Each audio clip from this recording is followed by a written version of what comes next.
ಕನ್ನಡ.com ಮುಖಾಮುಖಿ ವಿಶೇಷ ಕಾರ್ಯಕ್ರಮಕ್ಕೆ ಸ್ವಾಗತ. ನಾನು ಶ್ರೀರಾಜ್ ವಾಡಿ. ಅಮೆರಿಕ ಮತ್ತು ಇಸ್ರೇಲ್ ಇರಾನ್ ಮೇಲೆ ಮಾಡಿರುವಂತಹ ದಾಳಿ ಈಗ ಅತ್ಯಂತ ಗಂಭೀರವಾದಂತಹ ವಾತಾವರಣವನ್ನು ಸೃಷ್ಟಿ ಮಾಡಿದೆ. ಜಾಗತಿಕ ಮಟ್ಟದಲ್ಲಿ ಇದು ಒಂದು ರೀತಿಯಲ್ಲಿ ಬಿಕ್ಕಟ್ಟನ್ನು ಸೃಷ್ಟಿಸಿದೆ. ಮಾತ್ರಲ್ಲದೆ ಭಾರತದ ಆರ್ಥಿಕತೆಯ ಮೇಲೆ ಬಹಳ ದೊಡ್ಡ ಪರಿಣಾಮವನ್ನು ಬೀರೋದ್ರಲ್ಲಿ ಏನು ಸಂಶಯ ಇಲ್ಲ, ಆಲ್ರೆಡಿ ಬೀರಿದೆ ಕೂಡ. ಈ ಎಲ್ಲ ವಿಷಯಗಳ ಬಗ್ಗೆ ಮಾತನಾಡೋಕೆ ರಾಜಕೀಯ ವಿಶ್ಲೇಷಕರಾಗಿರುವ ಬಸವರಾಜ್ ಇಟ್ನಾಳ್ ಅವರ ಜೊತೆಗೆ ಜಾಯಿನ್ ಆಗಿದ್ದಾರೆ. ಸರ್, ಕಾರ್ಯಕ್ರಮಕ್ಕೆ ಸ್ವಾಗತ. ನಮಸ್ಕಾರ.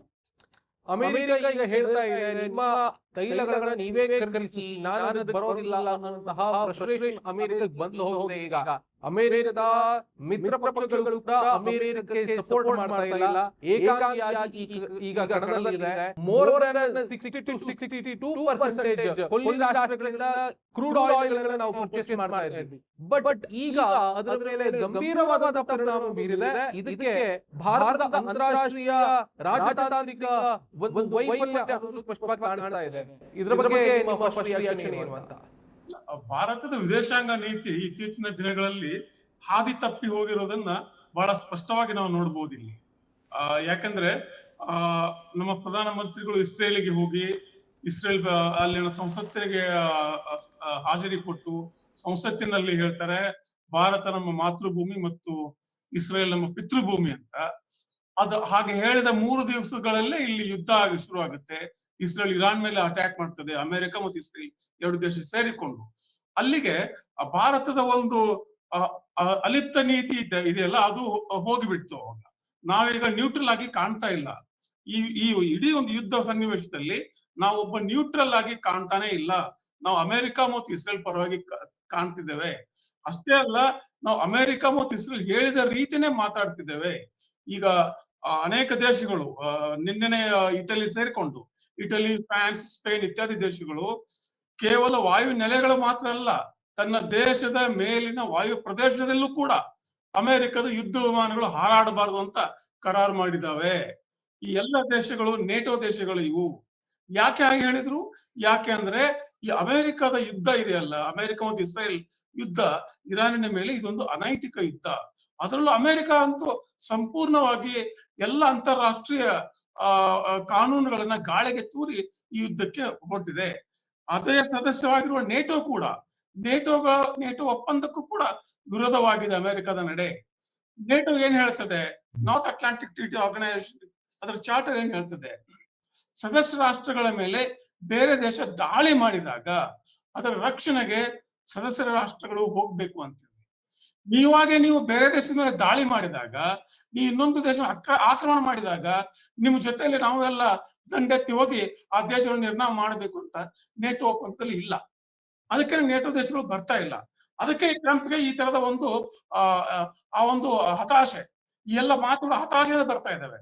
ಯಾಕಂದ್ರೆ ಏನಾಗ್ಬಿಟ್ಟಿದೆ, ಟ್ರಂಪ್ ಇದನ್ನ ಯುದ್ಧ ಶುರು ಮಾಡಿದಾಗ ಅಮೆರಿಕ ಇಸ್ರೇಲ್ ಸೇರ್ಕೊಂಡು ಇರಾನಿನ ಸುಪ್ರೀಂ ಲೀಡರ್ ಮತ್ತು 2ನೇ ಮತ್ತು 3ನೇ ಹಂತದ ನಾಯಕರುಗಳನ್ನ ಸಾಯಿಸಿದಾಗ, ಬಾಂಬ್ ಹಾಕಿ ಸಾಯಿಸಿದಾಗ ಅವ್ರ ತಲೆಯಲ್ಲಿ ಒಂದು ಭ್ರಮೆ ಇತ್ತು. ವೆನೆಜುವಾದಲ್ಲಿ ಹಾಕಿ ಮಡುರೋ ವೆನೆಜುವಾ ಅಧ್ಯಕ್ಷರನ್ನ ಇವರು ಲಪ್ಟಾಯಿಸ್ಕೊಂಡು ಬಂದು ವೆನೆಜುವಾಲ ತೈಲವನ್ನ ತಮ್ಮ ಇದಕ್ಕೆ ಹಾಕೊಂಡ್ಬಿಟ್ರಲ್ಲ, ಆ ರೀತಿ ಇಲ್ಲೂ ಆಗ್ಬಿಡ್ತದೆ. ಇಲ್ಲಿ ಸುಪ್ರೀಂ ಲೀಡರ್ಸ್ಗಳು ಹೋಗಿಬಿಟ್ರೆ ಆಟೋಮ್ಯಾಟಿಕಲಿ ಇರಾನ್ ನಮಗೆ ಶರಣಾಗತಿಗೆ ಬಂದು ನಿಮ್ಮ ಕರಾರುಗಳು ಏನು ಅಂತ ದಯಾಭಿಕ್ಷೆನ ಬೇಡ್ತೇವೆ ಅಂತ ಅಂದ್ಕೊಂಡ್ಬಿಡ್ತಾರೆ. ಆದ್ರೆ ಇವತ್ತು ಒಂದು ತಿಂಗಳಾಯ್ತು ಅಮೆರಿಕ ಹೆಚ್ಚು ಕಡಿಮೆ ಒಂದು ದಿನಕ್ಕೆ $1 ಬಿಲಿಯನ್ ಖರ್ಚು ಮಾಡ್ತದೆ. ಆದರೆ ಇರಾನ್ ಇನ್ನೂ ಬಗ್ಗಿಲ್ಲ, ಇನ್ನ ಬಗ್ಗೋದಿಲ್ಲ. ಯಾಕೆಂದ್ರೆ ಇರಾನ್ಗೆ ಇದು ಕೇವಲ ಒಂದು ಯುದ್ಧ ಮಾತ್ರ ಅಲ್ಲ, ಇರಾನ್ಗೆ ಇದು ತನ್ನ ಅಸ್ತಿತ್ವದ ಪ್ರಶ್ನೆ ಆಗ್ಬಿಟ್ಟಿದೆ ಈಗ. ಹಾಗೇನೆ ಇಸ್ರೇಲಿನ ನಿಲುವು ಏನಿದೆ, ಇಸ್ರೇಲ್ ನಿಲುವಲ್ಲೂ ಕೂಡ ಅನೇಕ ನೈತಿಕ ಒಂದು ಕೊರತೆ ಕೂಡ ಇದೆ ಅಲ್ಲಿ. ಯಾಕಂದ್ರೆ ಇಸ್ರೇಲ್ ಏನ್ ಮಾಡ್ತಾ ಇದೆ, ಇಸ್ರೇಲ್ ಕೇವಲ ಆತ್ಮರಕ್ಷಣೆಗೋಸ್ಕರ ಇರಾನ್ ಹತ್ರ ಅಣ್ವಸ್ತ್ರ ಬಂದ್ರೆ ನಮ್ಗೆ ಅಪಾಯ ಅಂತ ಹೇಳಿ ಆ ಒಂದು ದೂರದೃಷ್ಟಿಯನ್ನು ದಾಳಿ ಮಾಡೋದು ಬೇರೆ. ಆದ್ರೆ ಇಸ್ರೇಲ್ ತನ್ನ ಮಿತಿಗಳನ್ನ, ತನ್ನ ಗಡಿಯನ್ನ ಹಿಗ್ಗಲಿಸಿಕೊಳ್ಳುವ ಉದ್ದೇಶದಿಂದ ನೆತನ್ಯಾಹು ಮಾತಾಡೋ ವಿಚಾರ ಏನು, ಗ್ರೇಟರ್ ಇಸ್ರೇಲ್. ಅವ್ರು ಗ್ರೇಟರ್ ಇಸ್ರೇಲ್ಗೋಸ್ಕರ ಅಂದ್ರೆ ಭಾಗಶಃ ಈಜಿಪ್ಟ್, ಭಾಗಶಃ ಸೌದಿ, ಭಾಗಶಃ ಇರಾಕ್, ಸಂಪೂರ್ಣ ಲೆಬನಾನ್, ಸಂಪೂರ್ಣ ಜೋರ್ಡಾನ್ ಬೇಕಂತ ಅವ್ರಿಗೆ ಸಂಪೂರ್ಣ ಸಿರಿಯಾ ಕೂಡ ಬೇಕು ಅಂತ ಅದವರ ಗ್ರೇಟರ್ ಇಸ್ರೇಲಿನ ಕಲ್ಪನೆ. ಹೀಗಿರುವಾಗ ಈ ತರ ಒಂದು ಕಡೆ ವಿಸ್ತರಣಾವಾದಿ ನಡೆ ಇಸ್ರೇಲ್ದಾಗಿದ್ರೆ, ಸಂಪೂರ್ಣ ಅನೈತಿಕ ವಿಚಾರ, ಅನೈತಿಕ ಕಾರಣಗಳಿಂದಾಗಿ ಯುದ್ಧ ಮಾಡ್ತಾ ಇರೋದು ಟ್ರಂಪ್. ಹೀಗಾಗಿ ಅಮೆರಿಕದಲ್ಲೇನೆ ಟ್ರಂಪ್ನ ಜನಪ್ರಿಯತೆ ಇವತ್ತು -17, 0 ಅಲ್ಲ -17.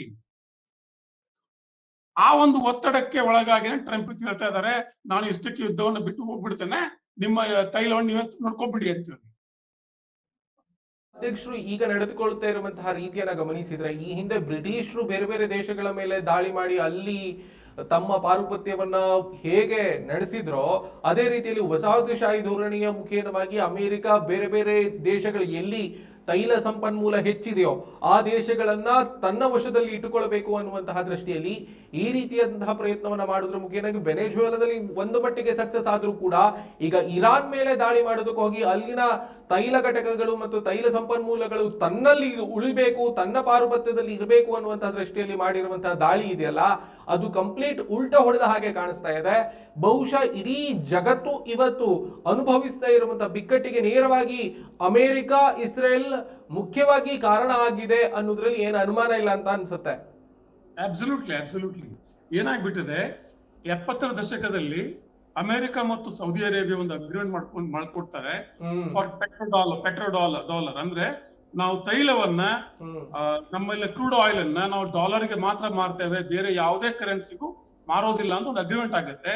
ಹೀಗಾಗಿನೇ ಜಗತ್ತಿನ ಪ್ರತಿಯೊಂದು ದೇಶಕ್ಕೂ ಕೂಡ ತೈಲ ಬೇಕು ಅಂದ್ರೆ ಡಾಲರ್ ಬೇಕು. ಹೀಗಾಗಿ ಅವ್ರ ಎಕಾನಮಿಯನ್ನು ಅವ್ರು ಹಿಗ್ಗಿಸ್ತಾ ಹೋದ್ರು. ಅವರು ಸೌದಿ ಅರೇಬಿಯಾ ಈ ಒಂದು ಒಪ್ಪಂದ ಮಾಡ್ಕೊಂಡಾದ್ಮೇಲೆ ಅಲ್ಲಿನ ಉಳಿಕೆ ದೇಶಗಳು ಅದೇ ಒಪ್ಪಂದ ಮಾಡ್ಕೊಳ್ತವೆ. ಯಾವಾಗ ಡಾಲರ್ಗೂ ಮತ್ತು ಈ ತೈಲಕ್ಕೂ ಕನೆಕ್ಷನ್ ಬಂತಲ್ಲ, ಅಂದಿನಿಂದ ಕೂಡ ಇಂದಿನವರೆಗೂ ಅಮೆರಿಕಕ್ಕೆ ಅಲ್ಲಿನ ರಾಜಕಾರಣ, ಅಲ್ಲಿನ ಸಂಪೂರ್ಣ ಹಿಡಿತ ಅಗತ್ಯವಾಗಿದೆ, ತನ್ನ ಹಿಡಿತವನ್ನ ಇಟ್ಕೊಳ್ಳೋದಕ್ಕೆ. ಆದ್ರೆ ಇರಾನ್ ಅದನ್ನ ಸವಾಲ್ ಮಾಡಿದೆ ಇವಾಗ. ಅದು ಅಷ್ಟೇ ಅಲ್ಲ, ಅಮೆರಿಕ ಹಿಂದೆ ಅಲ್ಲಿ ಎಷ್ಟು ಬಾರಿ ಬೇರೆ ದೇಶಗಳು ಯುದ್ಧ ಮಾಡಕ್ ಹೋಗಿದೆ.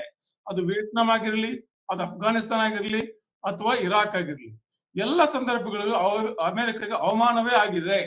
ಅಮೆರಿಕ ಎಂದೂ ಗೆದ್ದಿಲ್ಲ. ಏನು ಒಪ್ಪಂದಗಳ ಕಾರಣಗಳಿಂದಾಗಿ ಪೆಟ್ರೋಡಾಲರ್ ಮುಂದುವರೆದ್ರು ಕೂಡ ಸೇನಾ ಮಟ್ಟದಲ್ಲಿ, ಯುದ್ಧ ಮಟ್ಟದಲ್ಲಿ ಅಮೆರಿಕಗೆ ಸಂಪೂರ್ಣ ಗೆಲುವು ಎಲ್ಲೂ ಸಿಕ್ಕಿಲ್ಲ.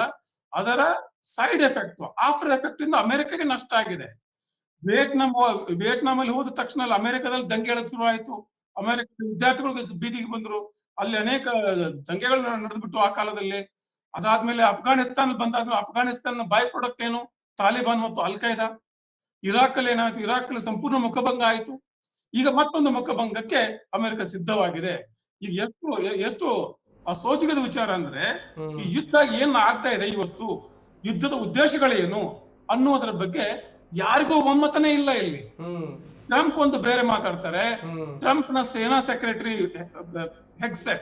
ಪೀಟ್ ಹೆಗ್ಸೆಟ್ ಅವರು ಬೇರೆನೆ ಮಾತಾಡ್ತಾರೆ. ಟ್ರಂಪ್ ನ ಸೆಕ್ರೆಟರಿ ಆಫ್ ಸ್ಟೇಟ್ ರೂಬಿಯೋ ಅವರೇ ಬೇರೆ ಮಾತಾಡ್ತಾರೆ. ಇಸ್ರೇಲಿನ ಪ್ರಧಾನಮಂತ್ರಿ ನೆತನ್ಯಾಹು ಅವರೇ ಬೇರೆ ಮಾತಾಡ್ತಾರೆ. ಎಲ್ಲರಿಗೂ ಯಾವುದೂ ಒಮ್ಮತ ಇಲ್ಲ ಇಲ್ಲಿ. ಇದು ಈಗ ಬರ್ತಾ ಇದೊಂದು ಪ್ರವಾಸನದ ತರ, ಒಂದು ಕೆಟ್ಟ ನಾಟಕ ತರ ಕಾಣ್ತಾ ಇದೆ ಅಷ್ಟೇ. ಈಗ ಅಮೆರಿಕಕ್ಕೆ ಅನಿವಾರ್ಯ ವಾಪಸ್ ಹೋಗದೇ ಇದ್ರೆ ಟ್ರಂಪ್ ಜನಪ್ರಿಯತೆ -17 ಆಗಿದ್ದು ಇನ್ನೂ ಕೆಳಮಟ್ಟಕ್ಕಿಳಿದ್ರೆ ಅಲ್ಲಿ ದಂಗೆ ಏಳುವ ಪರಿಸ್ಥಿತಿ ಅಮೆರಿಕದಲ್ಲಿ. ಜಾಗತಿಕ ಸಮಸ್ಯೆ ಬಿಡಿ ನೀವು, ಅಮೆರಿಕದಲ್ಲಿ ಟ್ರಂಪ್ ಜನ ದಂಗೆ ಹೇಳ್ತಾರೆ. ಈಗ ಆಲ್ರೆಡಿ ಎದ್ಬಿಟ್ಟಿದ್ದಾರೆ. ಆಲ್ರೆಡಿ ಟ್ರಂಪ್ ಅನ್ನ ವಿರೋಧಿಸುವ ಸಂಘಟನೆಗಳು ಇವರೆಲ್ಲರೂ ಕೂಡ ಟ್ರಂಪ್ ವಿರುದ್ಧವಾಗಿ ಈ ರೀತಿಯ ಒಂದು ನೀತಿಗೆ ಎದ್ದು ಬಿಟ್ಟಿದ್ದಾರೆ ಆಲ್ರೆಡಿ. ಇನ್ನು ಮುಂದುವರಿದು ನಾವು ಮಾತನಾಡೋದಾದ್ರೆ, ಈಗ ಇರಾನ್ನ ಪರವಾಗಿ ಹೂತಿಗಳೆಲ್ಲರೂ ಕೂಡ ನಾವು ಜೊತೆಗಿದ್ದೀವಿ ಅನ್ನುವಂತಹ ದೃಷ್ಟಿಯಲ್ಲಿ ಮುಂದೆ ಬರ್ತಾ ಇರುವುದನ್ನ ನಾವು ಗಮನಿಸಿದ್ರೆ, ಬಹುಶಃ ಇವತ್ತೇನೋ ಅಮೆರಿಕದ ಅಧ್ಯಕ್ಷ ಡೊನಾಲ್ಡ್ ಟ್ರಂಪ್ ನಾವು ಇರಾನ್ ಜೊತೆಗೆ ಯುದ್ಧ ನಿಲ್ಲಿಸೋದಕ್ಕೆ 2-3 ವಾರಗಳಲ್ಲೇ ನಾವು ಪ್ರಯತ್ನ ಮಾಡ್ತೀವಿ, ಬಟ್ ಇರಾನ್ ನಮ್ಗೆ ಸಪೋರ್ಟ್ ಮಾಡ್ತಿಲ್ಲ ಅನ್ನುವಂತಹ ಹೇಳಿಕೆಗಳನ್ನ ಕೊಡ್ತಾ ಇದ್ದಾರೆ. ಸುದ್ದಿಗೋಷ್ಠಿಯನ್ನು ಕರೆದು ಅದ್ರ ಬಗ್ಗೆ ವಿವರಣೆಯನ್ನ ಕೊಡ್ತಾರಂತೆ. ಸೊ ಎಂತದ್ದೇ ಆದ್ರೂ ಕೂಡ ಇವತ್ತೇ ಈ ಕ್ಷಣದಲ್ಲೇ ನಿಲ್ಲಿಸುವಂತಹ ಪ್ರಯತ್ನ ಮಾಡಿದ್ರು ಕೂಡ ಬಹುಶಃ ಇದರ ಒಂದು ದುಷ್ಪರಿಣಾಮ ಇನ್ನೂ ಕೂಡ 6 ತಿಂಗಳಿಂದ 1 ವರ್ಷದ ತನಕ ಇದ್ದೇ ಇರುತ್ತೆ ಅನ್ನೋದ್ರಲ್ಲಿ ಏನು ಅನುಮಾನ ಇಲ್ಲ ಅಂತ ಅನ್ಸುತ್ತೆ ನನ್ಗೆ. ಶಿವರಾಜ್, 2 ವಿಚಾರ. ಈ 3 ವಾರಗಳಲ್ಲಿ ಯುದ್ಧ ನಿಲ್ಲಿಸ್ತೇನೆ ಅಂತ ಟ್ರಂಪ್ ಹೇಳಿದ್ರಲ್ಲ, ಈಗ ಇಂದಿನ ಹೊಸ ಮಾಹಿತಿ ಏನಂದ್ರೆ ಟ್ರಂಪ್ ಹೇಳೋ ಪ್ರಕಾರನೇ ಇನ್ನು 4 ರಿಂದ 5 ವಾರ ಯುದ್ಧ ನಡೀತದೆ ಅಂತ ಹೇಳ್ತಾರೆ. ಟ್ರಂಪ್ ಸಮಸ್ಯೆ ಏನು ಅಂದ್ರೆ ಒಂದು ದಿವಸದ ಯುದ್ಧಕ್ಕೆ ಅಥವಾ $1 ಬಿಲಿಯನ್ ಖರ್ಚು ಮಾಡಬೇಕು. ಈಗಾಗಲೇ ತೈಲ ಬೆಲೆ ಜಾಸ್ತಿ ಆಗಿದೆ, ಅಮೆರಿಕದ ಎಕಾನಮಿ ಕುಸಿತ ಇದೆ, ಜನಪ್ರಿಯತೆ ಕುಸಿತ ಇದೆ.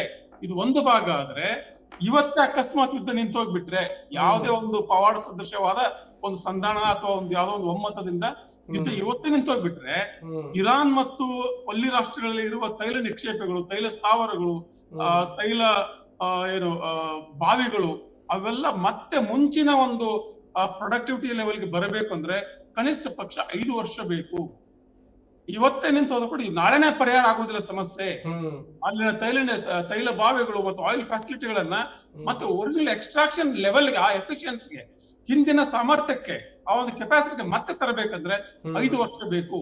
5 ವರ್ಷ ಇಡೀ ಜಗತ್ತಿಗೆ ಇದೊಂದು ಕಷ್ಟ ಇದ್ದಿದ್ದೇನೆ. ಆದರೆ ಇರಾನ್ ಅವರ ನಿಲುವನ್ನು ನೋಡಿದ್ರೆ ಅವರು ಹರ್ಮೂಜ್ ಜಲಸಂಧಿಯನ್ನ ಯಾವ ಸ್ಥಿತಿಯಲ್ಲೂ ಕೂಡ ಬಿಟ್ಟು ಕೊಡೋದಿಲ್ಲ. ಅವರು ಹರ್ಮೂಜ್ ನಮ್ಮ ಸುಪರ್ದಿಯಲ್ಲೇ ಇರಬೇಕು. ಮತ್ತೆ ಅವರು ಇನ್ನು ಮೇಲೆ ಅಲ್ಲಿಂದ ಪಾಸ್ ಆಗುವ ಎಲ್ಲ ಹಡಗುಗಳಿಗೆ ಟೋಲ್ ಹಾಕ್ತಾರೆ. ಸುಮಾರು 20 ಕೋಟಿ ರೂಪಾಯಿ ಒಂದು ಹಡಗಿಗೆ ಟೋಲ್ ಹಾಕ್ತಾರೆ. ಒಂದು ಹಡಗಿಗೆ ಒಂದು 20 ಕೋಟಿ ಅಂದ್ರೆ ಒಂದು ಬ್ಯಾರಲ್ಗೆ ಸುಮಾರು $1.5-2 ಜಾಸ್ತಿ ಆಗುತ್ತೆ ಪ್ರೈಸಿಂಗ್ ಅಷ್ಟೇ. ಆದ್ರೆ ಅದು ಮತ್ತೆ ಕ್ಯಾಸ್ಕೇಡಿಂಗ್ ಎಫೆಕ್ಟ್ ಇರ್ತದೆ. ಅದೇ ಮಟ್ಟ ಎಲ್ಲ ಬೆಲೆ ಜಾಸ್ತಿ ಆಗ್ತವೆ. ಆಮೇಲೆ ಭಾರತದ ಈ ತರ ಒಂದು ಇಬ್ಬಂದಿ ನೀತಿಯಿಂದ ಮುಂದಿನ ದಿನಗಳಲ್ಲಿ ರಿಯಾಯಿತಿ ಕೂಡ ಕೊಡ್ಲಿಕ್ಕಿಲ್ಲ. ಇರಾನ್ ಕೊಡುತ್ತಿಲ್ಲ, ನಮ್ಗೆ ಗೊತ್ತಿಲ್ಲ. ಈಗಾಗಲೇ ಚೈನಾ ಮತ್ತು ರಷ್ಯಾ ಈ ತರದ ಫ್ರಾನ್ಸ್ ಆಗ್ಲಿ ಮತ್ತು ಸ್ಪೇನ್ ಆಗ್ಲಿ, ಇಟಲಿ ಆಗ್ಲಿ ಒಂದು ಧೈರ್ಯದ ಒಂದು ನಿಲುವನ್ನು ತೋರಿಸಿದ್ದಕ್ಕೆ ಅವ್ರಿಗೆ ನಾಳೆ ರಿಯಾಯಿತಿ ಕೊಡಬಹುದು, ಅವ್ರಿಗೆ ರಿಯಾಯಿತಿ ಕೊಡಬಹುದು. ಭಾರತಕ್ಕೆ ಕೊಡ್ತಾರಾ ಇಲ್ವಾ ಅದು ಬೇರೆ ಪ್ರಶ್ನೆ. ಸರ್, ಈಗ ರಷ್ಯಾದಿಂದ ಈ ಹಿಂದೆ ತೈಲ ಖರೀದಿ ಮಾಡ್ತಾ ಇತ್ತು, ಅಮೆರಿಕ ಹೇಳಿದೆ ಅನ್ನುವಂತಹ ಕಾರಣಕ್ಕೋಸ್ಕರವಾಗಿ ರಷ್ಯಾದಿಂದ ತರಿಸುತ್ತಿರುವಂತಹ ತೈಲಗಳನ್ನ ನಿಲ್ಲಿಸುವಂತ ಪ್ರಯತ್ನ ನರೇಂದ್ರ ಮೋದಿ ಅವರ ದಡ್ಡತನದಿಂದ ಆಯಿತು ಅನ್ನೋದನ್ನ ಸ್ಪಷ್ಟವಾಗಿ ಗೊತ್ತಾಗುತ್ತೆ. ಈಗ ರಷ್ಯಾದಿಂದ ನಾವು ತರಿಸ್ತೀವಿ, ನಮ್ಗೆ ಬೇರೆ ಕಡೆಯಿಂದ ಸೋರ್ಸ್ ಇದೆ, ನಾವು ಅಲ್ಲಿಂದ ತರಿಸಿ ಇಲ್ಲಿ ಬೇಕಾದಷ್ಟು ನಾವು ಪೂರೈಕೆ ಮಾಡ್ತೀವಿ ಅನ್ನುವಂತಹ ನರೇಂದ್ರ ಮೋದಿ ನೇತೃತ್ವದ ಸರ್ಕಾರದ ಹೇಳಿಕೆ ಏನಿದೆಯಲ್ಲ, ಅದೇನೋ ಒಂದ್ ಕಡೆಯಲ್ಲಿ ಬಾಲಿಶ ಅಂತ ಕಾಣಿಸುತ್ತೆ. ಮತ್ತೆ ಈ ಎಲ್ಲವೂ ಸರಿಯಾಗಿದೆ, ಎಲ್ಲವೂ ಸಸೂತ್ರವಾಗಿ ನಡೀತಾ ಇದೆ ಅನ್ನುವಂತಹ ಹೇಳಿಕೆ ಇದೆಯಲ್ಲ, ಬಹುಶಃ ಫೀಲ್ಡ್ ಗೆ ಬಂದ್ರೆ ಗೊತ್ತಾಗುತ್ತೆ ಎಷ್ಟು ಮಟ್ಟಿಗೆ ಜನ ಪರದಾಡ್ತಾ ಇದ್ದಾರೆ, ಇಂಡಸ್ಟ್ರಿಯಲ್ ಗಳಲ್ಲಿ ಎಷ್ಟು ಮಟ್ಟಿಗೆ ಜನ ಈ ಒಂದು ಸಮಸ್ಯೆಯಿಂದ ಬಳಲ್ತಾ ಇದ್ದಾರೆ. ಸಣ್ಣ ಪುಟ್ಟ ಮಸಾಲಾ ಪದಾರ್ಥಗಳನ್ನ ಆ ವ್ಯಾಪಾರದ ಮೇಲೂ ಕೂಡ ದೊಡ್ಡ ಮಟ್ಟದಲ್ಲಿ ಪರಿಣಾಮ ಬೀರ್ತಾ ಇದೆ. ಆಟೋ ರಿಕ್ಷಾ ಇರಲಿ, ಹಾಸ್ಪಿಟಲ್ಸ್ ಇರಲಿ, ಇದ್ರ ಎಲ್ಲದರ ಮೇಲೆ ಗಂಭೀರವಾದಂತಹ ಪರಿಣಾಮ ಬೀರ್ತಾ ಇದೆ. ಇದೆಲ್ಲದೂ ಕೂಡ ನೇರವಾಗಿ ಹೊಣೆ ಆಗುತ್ತೆ. ಮತ್ತೆ ರಷ್ಯಾ ಕೂಡ ಇನ್ನು ಮುಂದೆ ಭಾರತಕ್ಕೆ ರಿಯಾಯಿತಿ ದರದಲ್ಲಿ ಕ್ರೂಡ್ ಆಯಿಲ್ ಅನ್ನ ಕೊಡುವಂತಹದನ್ನ ಮನಸ್ಸು ಮಾಡೋದಿಲ್ಲ ಅನ್ನೋದು ಸ್ಪಷ್ಟ ಆಗುತ್ತೆ. ಇಲ್ಲಿ ರಷ್ಯಾದ ಸಂಬಂಧವೂ ಕೂಡ ಕಳೆದುಕೊಳ್ಳುತ್ತು ಬಿಟ್ಟು. ಈಗ ನೀವು ರಷ್ಯಾ ಮತ್ತು ಭಾರತ ತಲೆಮಾರುಗಳಿಂದ ಗೆಳೆಯ ದೇಶಗಳು, ಸ್ನೇಹ ದೇಶಗಳು. ಎಂದಿಗೂ ಕೂಡ ರಷ್ಯಾ ಮತ್ತು ಭಾರತದ ಮಧ್ಯೆ ಯಾವುದೇ ರೀತಿಯ ಭಿನ್ನಾಭಿಪ್ರಾಯ ಇರಲಿಲ್ಲ. ಅತ್ಯಂತ ಮತ್ತು ಸ್ನೇಹ, ಸಹಕಾರ, ಪ್ರೀತಿ ಎಲ್ಲವೂ ಇತ್ತು. ಸಾಂಸ್ಕೃತಿಕ ವಿಚಾರದಲ್ಲಾಗ್ಲಿ, ಅದೊಂದು ರಾಜಕೀಯ ವಿಚಾರದಲ್ಲಾಗ್ಲಿ, ಅಥವಾ ಅದೊಂದು ಈ ತರ ಟ್ರೇಡ್ ವಿಚಾರದಲ್ಲಾಗ್ಲಿ ಬಹಳಷ್ಟು ಒಂದು ರೀತಿಯ ಈಕ್ವಲ್ಸ್. ಈ ರೀತಿ ಅಮೆರಿಕ ದೊಡ್ಡನ್ನ ಆ ತರ ರೀತಿ ಇರ್ಲಿಲ್ಲ ರಷ್ಯಾ ಮತ್ತು ಭಾರತದ ಸ್ನೇಹ. ರಷ್ಯಾ ಮತ್ತು ಭಾರತ ಸ್ನೇಹ ಇಬ್ರು ಸಮಾನವಾದ ಗೆಳೆಯರು, ಆ ತರ ಇತ್ತು. ಈಗ ನೀವು ಯಾವಾಗ ಟ್ರಂಪ್ ಜೊತೆಯಲ್ಲಿ ಒಂದು ಟ್ರೇಡ್ ಡೀಲ್ ಮಾಡ್ಕೊಂಡು ಟ್ರಂಪ್ ಹೇಳಿದ್ರೆ ಮಾತ್ರ ನಾವು ತಗೊಳ್ತೇವೆ, ಇಲ್ದೋದ್ರೆ ತಗೊಳ್ಳೋದಿಲ್ಲ ಅನ್ನೋ ಒಂದು ರೀತಿಯ ಒಂದು ಅಗ್ರಿಮೆಂಟ್ ಮಾಡ್ಕೊಳ್ತೀರಿ, ಅದು ಆ ಸ್ನೇಹಕ್ಕೆ ಅಪಮಾನ ಆಗುತ್ತೆ. ಮತ್ತೆ ಈಗಿನ ಪರಿಸ್ಥಿತಿಯಲ್ಲಿ ಏನಾಗ್ಬಿಟ್ಟಿದೆ, ಜಾಗತಿಕ ಕ್ರೂಡ್ ಆಯಿಲ್ ಮಾರ್ಕೆಟ್ ಅಲ್ಲಿ ರಷ್ಯನ್ ಆಯಿಲ್ಗೆ ಸಿಕ್ಕಾಪಟ್ಟೆ ಡಿಮ್ಯಾಂಡ್ ಇದೆ ಈಗ. ಯಾಕಂದ್ರೆ ಆ ಗಲ್ಫ್ ಕೊಲ್ಲಿ ರಾಷ್ಟ್ರಗಳಿಂದ ತೈಲ ಕಷ್ಟ ಸಾಧ್ಯ ಈಗ ಬರೋದು, ಅದು ಲಿಮಿಟ್ ಆಗುತ್ತೆ. ಈಗ ಈಸಿಯಾಗಿ ದೊರಕೋದು ನಿಮ್ಗೆ ರಷ್ಯಾದ ತೈಲ, ಆ ರಷ್ಯಾ ತೈಲ ಮಾರ್ಕೆಟ್ ಜಾಸ್ತಿ ಆಗುತ್ತೆ. ಮತ್ತೆ ಈ ರೀತಿಯ ನಿಮ್ಮ ನಡೆಗಳಿಂದ ರಷ್ಯಾ ನಿಮ್ಗೆ ರಿಯಾಯಿತಿ ದರದಲ್ಲಿ ಕೊಡ್ಬೇಕಂತ ಯಾವ ಸಂದರ್ಭನೂ ಇಲ್ಲ ಈಗ. ಹೀಗಾಗಿ ಮತ್ತೆ ಅವ್ರಿಗೂ ಕೂಡ ಯುದ್ಧ ವೆಚ್ಚಗಳಿದೆ, ರಷ್ಯಾಗೆ ಯುದ್ಧ ವೆಚ್ಚ ಇದೆ, ಅವ್ರದೇ ಆದ ಯುದ್ಧ ನಡೀತಾ ಇದೆ ಇಲ್ಲಿ ಯುಕ್ರೇನ್ ಜೊತೆಯಲ್ಲಿ, ಅವ್ರಿಗೂ ಕೂಡ ವೆಚ್ಚಗಳಿದಾವೆ. ಹೀಗಾಗಿ I don't know, they may give. ಆದ್ರೆ ನಾನು ತಗೊಳ್ಳೋಕ್ಕಿಂತ ಮುಂಚೆ according to agreement I must ask America. ಆಮೇಲೆ ನಾನು ಅಲ್ಲಿ ಹೋಗಿ ಖರೀದಿ ಮಾಡ್ಬೇಕಾದ್ರೆ Putin will say no, buy at market rates. ಬೇರೆ ದೇಶಕ್ಕೆ ಎಷ್ಟು ಯಾವ ಮಾರ್ಕೆಟ್ ಅಲ್ಲಿ ಕೊಡೋದು ಅಷ್ಟಕ್ಕೆ ನೀವು ತಗೊಳ್ಳಿ ಅಂತ ಹೇಳ್ಬಿಡ್ತಿದ್ದೆ. ಅವಾಗ ಅನಿವಾರ್ಯ ಆಗುತ್ತೆ ನಾವು ತಗೊಳ್ಳೋದು. ಅವಾಗ ಸರ್, ಈಗ ಇರಾನ್ ಸ್ಪಷ್ಟವಾಗಿ ಹೇಳಿದೆ, ನಮ್ಮ ಅಂದ್ರೆ ಅಮೆರಿಕ ಮತ್ತು ಇಸ್ರೇಲ್ ಮಿತ್ರ ರಾಷ್ಟ್ರಗಳಿಗೆ ನಾವು ಬಿಡೋದಿಲ್ಲ, ನಮ್ಮ ಪರವಾಗಿ ಇರೋರಿಗೆ ನಾವು ಜಲಸಂಧಿಯ ಮುಖ್ಯವಾಗಿ ಹೋಗೋದಕ್ಕೆ ಅಥವಾ ತೈಲ ಸಾಗಾಟ ಮಾಡೋದಕ್ಕೆ ನಾವು ಅನುಕೂಲವನ್ನು ಮಾಡಿಕೊಡ್ತೀವಿ ಅನ್ನೋದನ್ನ ಹೇಳಿದೆ. ಸೊ ಈಗ ಇರಾನ್ ಅಥವಾ ಕೊಲ್ಲಿ ರಾಷ್ಟ್ರಗಳಿಗೆ ಭಾರತದಂತಹ ದೇಶದಿಂದ ಹೋಗುವಂತಹ ಅಕ್ಕಿ ಇರಲಿ, ತರಕಾರಿಗಳಿರಲಿ, ಬೇರೆ ಬೇರೆ ಹಣ್ಣುಗಳು ಇವೆಲ್ಲವೂ ಕೂಡ ರವಾನೆ ಆಗುವ ಕಾರಣಕ್ಕೋಸ್ಕರವಾಗಿ ಈ ರೀತಿಯ ಒಂದು ಸಡಿಲಿಕೆಯನ್ನು ಮಾಡಿಕೊಟ್ಟಿದ್ಯಾ ಅನ್ನುವಂತ ಪ್ರಶ್ನೆ ಉದ್ಭವ ಆಗುತ್ತೆ. ಜೊತೆಗೆ ಇರಾನ್ ಹೇಳಿರೋದೇನಿದೆಯಲ್ಲ, ಅಮೆರಿಕದ ಇಬ್ಬಂದಿತನ ಇಂಡಿಯಾದ ಇಬ್ಬಂದಿತನ ಅಮೆರಿಕ ಮತ್ತು ಇಸ್ರೇಲ್ ನಡುವೆ ಒಂದು ಅನೈತಿಕ ಸಂಬಂಧ, ನೀವು ಅದನ್ನು ಸ್ಪಷ್ಟವಾಗಿ ಹೇಳಿದ್ರಿ. ಸೊ ಅದೇ ಕಾರಣಕ್ಕೆ ನಾವು ನಿಮ್ಮನ್ನೂ ಕೂಡ, ನೀವು ಅಮೆರಿಕ ಪರವಾಗಿ ಇಸ್ರೇಲ್ ಪರವಾಗಿ ಇದ್ರೆ ನಿಮಗೂ ಕೂಡ ನಾವು ಸಮಸ್ಯೆ ಮಾಡ್ತೀವಿ ಅನ್ನೋದನ್ನ ಎಚ್ಚರಿಕೆ ಕೊಟ್ಟದಲ್ವಾ ಅದು ಅಂತ. ಅಬ್ಸಲ್ಯೂಟ್ಲಿ. ಯಾಕಂದ್ರೆ ಏನಾಗಿದೆ ಈಗ, ತನ್ನ ಕಷ್ಟದ ಕಾಲದಲ್ಲಿ, ಸಂಕಟದ ಕಾಲದಲ್ಲಿ, ಅದು ಕೇವಲ ಸೇನಾ ಮಟ್ಟದಲ್ಲ, ಕನಿಷ್ಠ ಪಕ್ಷ ನೈತಿಕವಾಗಿ ಆದ್ರೂ ಕೂಡ ನಾವು ಇರಾನ್ ಪರವಾಗಿ ನಾವು ನಿಲ್ಕೋಬೇಕಾಗಿರ್ಲಿಲ್ಲ. ಇರಾನ್ ಪರವಾಗಿ ನಾವು ನಿಲ್ಬೇಕಾಗಿರ್ಲಿಲ್ಲ. ನಾವು ನ್ಯೂಟ್ರಲ್ ಆಗಿ ಅಲಿಪ್ತ ನೀತಿ ಅನುಸರಿಸ್ಬಿಟ್ಟಿದ್ರೆ ಸಾಕಿತ್ತು. ನೀವು ಯುದ್ಧ ಸಮಯದಲ್ಲಿ ಏಕಾಏಕಿ ಇಸ್ರೇಲ್ ಪರವಾಗಿ ಮಾತಾಡ್ತೀರಿ, ಹೋಗಿ ಅಮೆರಿಕದ ಹೇಳಿಕೆಗಳನ್ನು ರಿಪೀಟ್ ಮಾಡ್ತೀರಿ, ಅಮೆರಿಕದ ಒಂದು ನೀತಿಗೆ ಅನುಗುಣವಾಗಿ ಮಾತಾಡ್ತೀರಿ. ಹೀಗಿರುವಾಗ ಭಾರತ ನ್ಯೂಟ್ರಲ್ ಆಗಿಲ್ಲ ಇದೆ ಈ ಒಂದು ಸನ್ನಿವೇಶದಲ್ಲಿ. ಭಾರತದ ಅಲಿಪ್ತ ನೀತಿಗೆ ಪೆಟ್ಟು ಬಿದ್ದಿದೆ. ಆ ಪೆಟ್ಟು ಬಿದ್ದಕ್ಕೋಸ್ಕರ ನಿಮಗೆ ಕಷ್ಟ ಆಗತ್ತೆ. ಅದನ್ನ ಹೇಗೆ ರಿಪೇರಿ ಮಾಡ್ಕೊಳ್ಬೇಕು?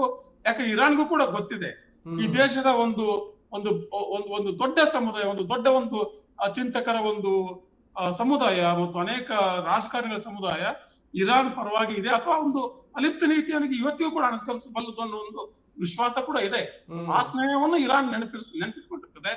ಜೊತೆಗೇನೆ ಈ ದೇಶದ ಪ್ರಧಾನಿ ಇಸ್ರೇಲ್ಗೆ ಹೋಗಿ ಇಸ್ರೇಲ್ ನನ್ನ ಪಿತೃಭೂಮಿ ಅಂದಿರೋದನ್ನ ಮರೆಯಕ್ ಸಾಧ್ಯನೇ ಇಲ್ಲ ಇರಾನ್. ಯಾಕಂದ್ರೆ ಇರಾನ್ ಮತ್ತು ಭಾರತದ ಸಂಬಂಧ ನಾಗರಿಕತೆಯ ಮಟ್ಟದಲ್ಲಿ ಇದೆ ಸಂಬಂಧ. ಪರ್ಷಿಯಾ ಮತ್ತು ಆರ್ಯನ್ ಕಾಲದಿಂದಲೂ ಕೂಡ ಪರ್ಷಿಯಾ ಮತ್ತು ಭಾರತದ ಒಂದು ನಾಗರಿಕತೆ ಮಟ್ಟದ ಸಂಬಂಧಗಳಿದ್ದಾವೆ. ಆಕ್ಚುಲಿ ಇರಾನ್ ಅನ್ನೋ ಶಬ್ದ ಬಂದಿರೋದೇ ಆರ್ಯನ್ ಶಬ್ದದಿಂದ. ಆಮೇಲೆ ನಿಮ್ಮ ಹಿಂದೂಸ್ತಾನ ಇತ್ಯಾದಿ ಶಬ್ದಗಳು ಬಂದಿದ್ದೆ ಪರ್ಷಿಯನ್ ಭಾಷೆಯಿಂದ. ಇರಾನಿನ ಭಾಷೆ ಪರ್ಷಿಯನ್ ಭಾಷೆ. ಅನೇಕ ರೀತಿಯ ಸಂಬಂಧಗಳಿದಾವೆ ನಾಗರಿಕತೆ ಮಟ್ಟದಲ್ಲಿ. ಇತ್ತೀಚೆಗೆ ಇವೆಲ್ಲವನ್ನು ಗಾಳಿಗೆ ತೂರಿ ನಾವು ಇರಾನ್ ಅನ್ನ ಏಕಾಂಗಿಯಾಗಿ ನಿಲ್ಲಿಸಿ, ಇರಾನ್ ಏಕಾಂಗಿ ಆಗಿಲ್ಲ, ಏಕಾಂಗಿತ್ತು ಅವರು ಹೋರಾಟ ಮಾಡ್ತಿದ್ದಾರೆ. ಆದ್ರೆ ನಿಜವಾಗಿ ಏಕಾಂಗಿ ಆಗಿರೋದು ಇವತ್ತು Bharat. India has no friends. ಅವ್ರ ಫ್ರೆಂಡ್ಸ್ ಅವರು ಇಸ್ರೇಲ್ ಗೆಳೆಯರಿಲ್ಲ. ಯುದ್ಧದ ಬಿಕ್ಕಟ್ಟನ್ನು ಪರಿಹರಿಸುವುದಕ್ಕೆ ಭಾರತ ವಿಶ್ವಾಸಾರ್ಹ ಪಾತ್ರವನ್ನು ಮಾಡಬಹುದು ಅಂತ ಇರಾನ್ ನ ರಾಯಭಾರಿಗೆ ಸ್ಪಷ್ಟವಾಗಿ ಹೇಳಿದ್ರು. ಬಟ್ ಇಂಡಿಯಾ ಅಥವಾ ನರೇಂದ್ರ ಮೋದಿ ನೇತೃತ್ವದ ಸರ್ಕಾರ ಅದನ್ನು ಮಾಡೋದಕ್ಕೆ ಪ್ರಯತ್ನವೇ ಮಾಡಿಲ್ಲ ಅಂತ ಜಯಶಂಕರ್ ಅವ್ರು ಏನ್ ಹೇಳಿದ್ರು ಶ್ರೀರಾಜ್, ಈ ವಿಚಾರದಲ್ಲಿ ಭಾರತ ಒಂದು ದಲ್ಲಾಳಿ ರಾಷ್ಟ್ರ ಅಲ್ಲ ಅಂತ ಹೇಳಿದ್ರು ಜಯಶಂಕರ್, ವಿದೇಶಾಂಗ ಮಂತ್ರಿ. ಮತ್ತೆ ಯಾಕೆ ನೀವು ರಷ್ಯಾ ಮತ್ತು ಉಕ್ರೇನ್ ಯುದ್ಧ ನಿಲ್ಸಕ್ ಹೋಗಿದ್ರಿ? ಅವಾಗ ನೀವು ದಲ್ಲಾಳಿ ರಾಷ್ಟ್ರ ಆಗಿರ್ಲಿಲ್ವಾ? ಆ ಯುದ್ಧದ ಈ ರೀತಿ ನಾವು ದಲ್ಲಾಳಿತನ ಮಾಡೋದಿಲ್ಲ ಅಂತ ಮಾತಾಡಿದ್ರಲ್ಲ, ಎಂತ ಕೆಟ್ಟ ಮಾತು ನೋಡಿ. ಆ ರೀತಿ ಒಬ್ಬ ರಿಟೈರ್ಡ್ IFS ಆಫೀಸರ್ ವಿದೇಶಾಂಗ ಮಂತ್ರಿ ಮಾತಾಡ್ತಾರೆ ಅಂದ್ರೆ, ನಿಮ್ಮ ಹತ್ರ ರಷ್ಯಾ ಮತ್ತು ಉಕ್ರೇನ್ ಮಧ್ಯೆ ಯಾಕೆ ಮುಗಿ ತೋರ್ಸಕ್ ಹೋಗಿದ್ರಿ? ನೀವು ದಲ್ಲಾಳಿ ರಾಷ್ಟ್ರ ಅಂದಾದ್ಮೇಲೆ ಏನಾಗಿದೆ, ಪಾಕಿಸ್ತಾನಕ್ಕೆ ಒಂದು ಅವಕಾಶ ಕೊಟ್ಟರು ಅವರು, ಅದಕ್ಕೋಸ್ಕರ ನಿಮ್ಗೆ ಒಂದು ಅಸೂಯೆ. ಆಮೇಲೆ ನಿಮ್ಗೆ ಅವಕಾಶ ಕೈ ತಪ್ಪಿದೆ, ನೀವು ಈ ಕಡೆ ಇಸ್ರೇಲ್ ಮತ್ತು ಅಮೆರಿಕವನ್ನ ಕೈ ಬಿಡಕ್ ಆಗ್ತಾ ಇಲ್ಲ. ಆಮೇಲೆ ಇರಾನಿನ ಒಂದು ನೈತಿಕ ಮಟ್ಟದಲ್ಲಿ ಅವ್ರ ಜೊತೆ ನಿಲ್ಲಕ್ ಆಗ್ತಾ ಇಲ್ಲ. ಈಗ ನೀವು ಇಬ್ಬಂದಿಗೆ ಸಿಕ್ಕಾಕೊಂಡ್ಬಿಟ್ಟಿದ್ರಿ, ನೀವೊಂದು ಇಕ್ಕಟ್ಟಿಗೆ ಸಿಕ್ಕಾಕೊಂಡ್ಬಿಟ್ಟಿದ್ದೀರಿ. ಅದಕ್ಕೋಸ್ಕರ ಈ ತರದ ಅಸಂಗತ ಮಾತುಗಳನ್ನ ಇಸ್ರೇಲ್ ಆಗ್ಲಿ ಅಮೆರಿಕ ಆಗ್ಲಿ ಮಾತಾಡಿದ್ರೆ ಬೇರೆ ವಿಚಾರ. ಭಾರತದ ರಾಜಕಾರಣಿಗಳು, ಭಾರತದ ಪ್ರಧಾನಮಂತ್ರಿ, ಭಾರತದ ವಿದೇಶಾಂಗ ಮಂತ್ರಿ ಕೂಡ ಈ ರೀತಿಯ ಮಾತುಗಳನ್ನ ಮಾತಾಡೋ ಪರಿಸ್ಥಿತಿ ಬಂದಿರೋದು ನಿಜಕ್ಕೂ ದುರಂತ ಇದೆ.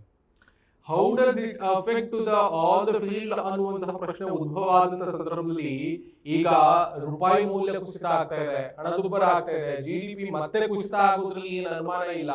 ಆಮೇಲೆ ಎಲ್ಲವೂ ಕೂಡ ಈ ರಷ್ಯಾ ಉಕ್ರೇನ್, ನೀವು ಅದನ್ನು ಸ್ಪಷ್ಟವಾಗಿ ಉಲ್ಲೇಖಿಸಿದ್ರಿ, ರಷ್ಯಾ ಉಕ್ರೇನ್ ಯುದ್ಧದ ಸಂದರ್ಭದಲ್ಲಿ ಚುನಾವಣೆ ಇತ್ತು, ಚುನಾವಣೆ ಸಂದರ್ಭದಲ್ಲಿ ಪೆಟ್ರೋಲ್ ಡೀಸೆಲ್ ಬೆಲೆ ಇಳಿಕೆ ಮಾಡಿತ್ತು. ಈಗಲೂ ಕೂಡ ಅದೇ ರೀತಿಯಾಗಿ ಭಾರತ ಪಂಚರಾಜ್ಯ ಚುನಾವಣೆಗಳು ಇರುವಂತಹ ಸಂದರ್ಭದಲ್ಲಿ ಇಳಿಕೆ ಮಾಡಿದೆ, ಎಕ್ಸೈಸ್ ಟ್ಯಾಕ್ಸ್ ಅನ್ನ ಕಡಿಮೆ ಮಾಡಿದೆ. ಬಟ್ ಅದು ಕಂಪನಿಗಳಿಗೆ ಒಂದಿಷ್ಟು ಪ್ರಯೋಜನ ಆಗುತ್ತೆ ವಿನಃ ಅದು ಯಾರು ಪೆಟ್ರೋಲ್ ಅನ್ನು ಖರೀದಿಸ್ತಾರೆ ಅಥವಾ ಕಸ್ಟಮರ್ಗೆ ಅದೇನ್ ಹೆಲ್ಪ್ ಆಗಲ್ಲ ಅನ್ನೋದು ಸ್ಪಷ್ಟವಾಗಿ ಗೊತ್ತಾಗ್ತಾ ಇದೆ. ಬಟ್ ಇದೆಲ್ಲವೂ ಕೂಡ ಒಂದು ಪೊಲಿಟಿಕಲ್ ಸ್ಟ್ರಾಟಜಿ ಅನ್ನುವ ರೀತಿಯಲ್ಲಿ ನರೇಂದ್ರ ಮೋದಿ ನೇತೃತ್ವದ ಸರ್ಕಾರ ಮಾಡ್ತಾ ಇದೆ ವಿನಃ ನಾಗರಿಕರ ಒಂದು ಹಿತಾಸಕ್ತಿಯನ್ನ ಮುಂದಿಟ್ಕೊಂಡು ಮಾಡ್ತಾ ಇಲ್ಲ ಅನ್ನೋದು ಸ್ಪಷ್ಟ ಆಗ್ತಾ ಇದೆಯಲ್ಲ.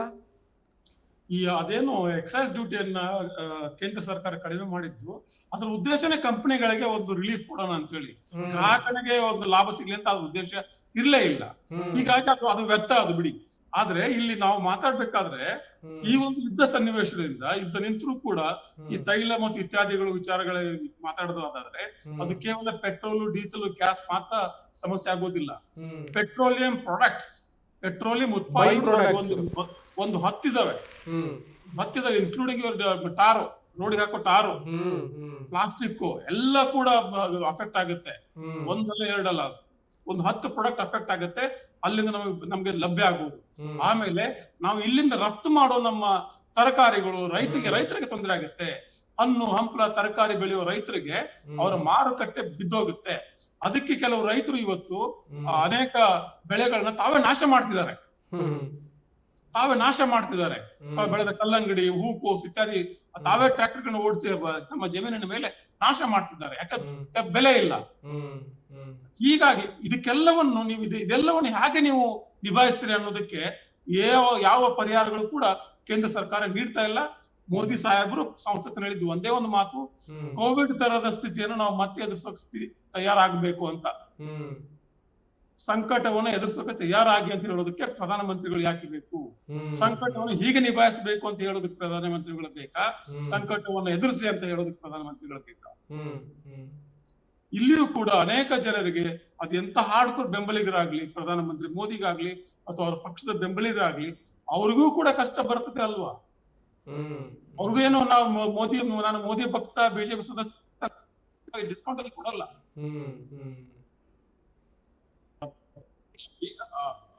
ಇದು ಎಲ್ರಿಗೂ ಸಮಸ್ಯೆ ಇತ್ತು.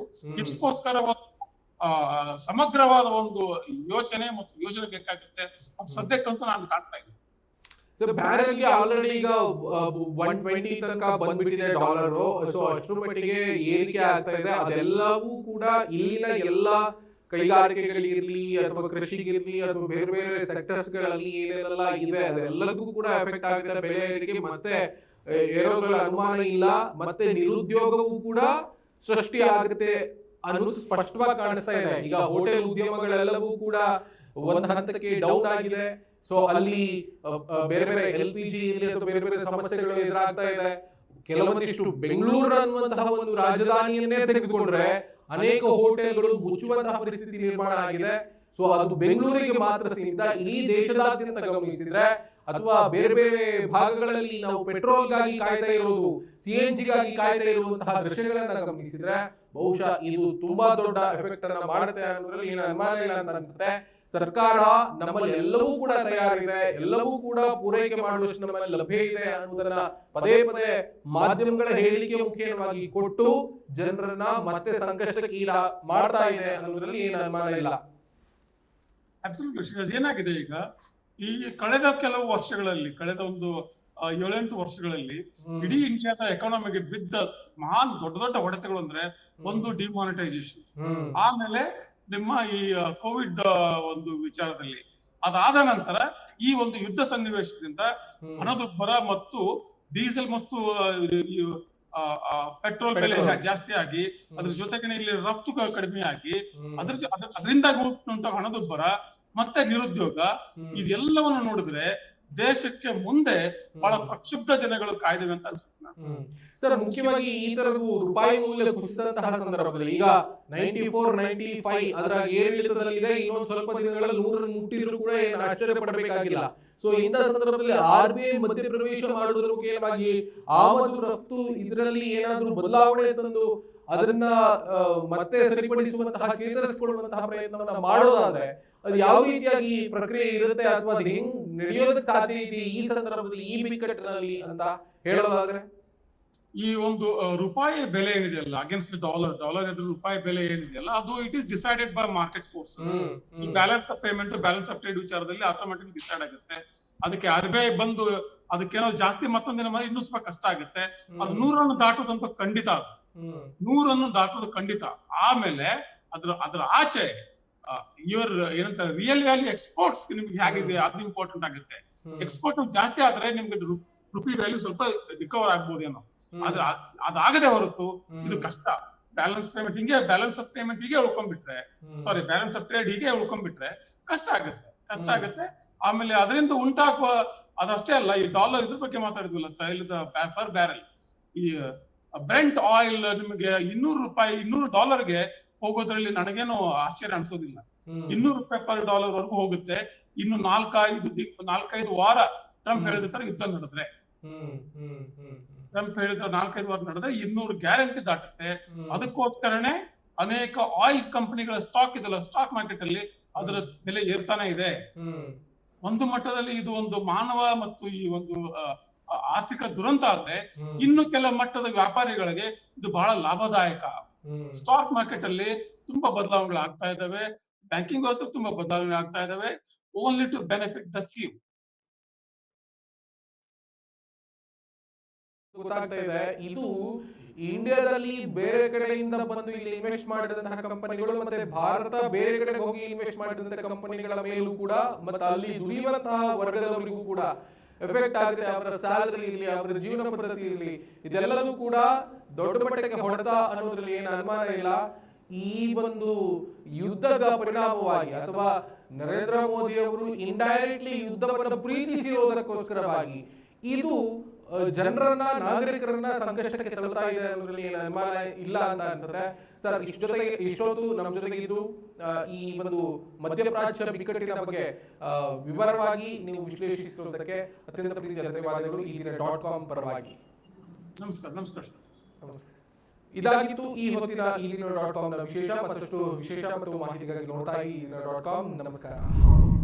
ಮತ್ತಷ್ಟು ವಿಶೇಷ ವಿಡಿಯೋಗಳನ್ನು ನೋಡಲು ಮತ್ತು ಹೊಸ ವಿಡಿಯೋಗಳ ಬಗ್ಗೆ ತಿಳಿಯಲು ಈ ದಿನ .com ಯೂಟ್ಯೂಬ್ ಚಾನೆಲ್ ಸಬ್ಸ್ಕ್ರೈಬ್ ಮಾಡಿ ಮತ್ತು ಬೆಲ್ ಐಕಾನ್ ಕ್ಲಿಕ್ ಮಾಡಿ.